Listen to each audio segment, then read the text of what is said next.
পরের দিনও তারা থেমে থাকেননি। তারা কি করেছেন এই ঘটনার জেনে প্রায় অনেক 5 থেকে 600 বিভিন্ন বাহিনী, আর্মি, র্যাব, সিআইডি, এজিবি, বিভিন্ন প্রশাসন এখানে এসেছে। তারা এই মন্দিরকে ভাড়া দিয়েছে। তাতেও রেলওয়ে কর্তৃপক্ষ থেমে থাকেননি। রেলওয়ে কর্তৃপক্ষের একটি উস্ক এবং দুষ্কৃতিকারী ডেপুটি কমিশনার নাসির উদ্দিন, তার নেতৃত্বে সেই মৌলবাদীর কাছ থেকে টাকা পয়সা খেয়ে কিছু বিএনপি নেতাদের যারা বাজার লুটে ফুটে অনেক চাঁদা খেয়ে এই মন্দিরটি সরানোর জন্য এখানে দোকানপাট করার জন্য দাঁড়িয়ে রয়েছে কাকের মতো হাত করে সেই ডেপুটি তাদের কাছে হাজার হাজার টাকা খেয়ে তার নেতৃত্বে আগামীকালকে আমার চোখের সামনে শত শত আর্মি র্যাবের সামনে আমার মন্দিরটি, আমার মায়ের মন্দিরটি ঘুরে যায় আমার সামনে। তাদেরকে আমরা হাতে বাদ করেছি যে ধর্মযাত্রা রাষ্ট্রসভায় আপনারা দেখবেন পুলিশ ট্রেনে সভাপতির মাজার আছে, মাজারের রাস্তার মাঝখানে মাজার 2 সাইডে রাস্তা আছে, কিন্তু মাজার ঠেকে নাই।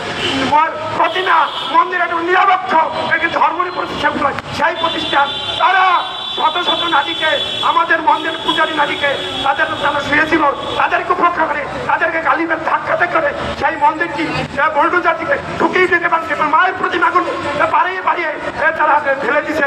এইভাবে নির্মম অত্যাচার। একটি মানুষ খুন করলে এত তাদের প্রতি একটু সহানুভূতি থাকে, তাদের ভিতরে কোনো সহানুভূতি। তারা বলছে হিন্দুরা কোনোভাবেই এটা থাকবে, তাদের কোনো আস্থা নেই, তাদের কোনো ঠাই নেই। এভাবে আমার প্রতিমা মন্দিরটি ভেঙে ফেলছে। আমি বর্তমান সরকারকে বলবো, যার হিন্দু নেই এইসব বর্তমান হচ্ছে, হিন্দুরা কি দেশের নাগরিক না? হিন্দু দেশ না। যদি আমাদের কথা ন্যাশনালিটি হয়ে থাকে, আমরা এই দেশের নাগরিক, তাহলে কেন যাত্রা ছাড়াবে? সেই বিচারটি আমি এই বাংলাদেশের যত নাগরিকের সবার কাছে রাখলাম। এবং আমার এই প্রতিবাদটি জানো আপনারা সাংবাদিক ভাইরা সবাই একটি অক্ষরে অক্ষরে তুলে ধরবেন, আপনাদের কাছে বিবৃতি তুলে, যদি আপনারা বুঝে থাকেন এই দেশটি অসাম্প্রদায়িক এবং এই দেশটি সবার, সেই ক্ষেত্রে আমি আপনাদেরকে এই ভূমিকা রেখেছি। এবং আমার মন্দির শুধু ভেঙেই তারা ক্ষান্ত হয়নি, আমার মায়ের মন্দিরটি ভেঙে তারা ট্যাকে তুলে লুকিয়ে অন্য জায়গায় নিয়ে গেছে, যাতে আমরা কোনো কিছু না করতে পারি। এইভাবে আমাদের অত্যাচার করে এবং মাগুরা কান্নাকাটে ব্যাকুল হয়ে গেছে। শত শত army, police, army, RAB, DIG, CID সবার সামনে কেউ আমাদের পক্ষে কথা বলেনি।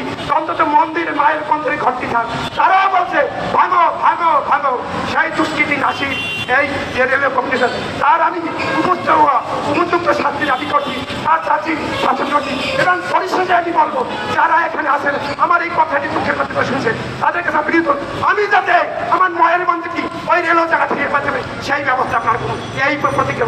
এবং সবাইকে আমি আর দ্বিতীয় কথা, লালমনির হাটে আমার পড়েছি এবং তার ছেলেকে বিনা অপরাধে 10 টাকার জন্য তাদেরকে জেল শাসন, তাকে উপযুক্ত মারধর করছে, তাদেরকে তারা তো অনন্ত বিলম্বে মুক্তি পায়। সেই প্রার্থীগুলো এই অবশেষে আমি সবার কাছে কৃতজ্ঞতা প্রকাশ করে আমি আইন এতটুকু বলবো, যাতে আমার মায়ের মন্দির ফেরত পায় এবং লালমনির হাটের বাবা ছেলে যারা তারা অবিলম্বে মুক্তি পায়, উপযুক্ত বিচার পায়, সেই প্রার্থনা করে এখানে শেষ করছি। সবাই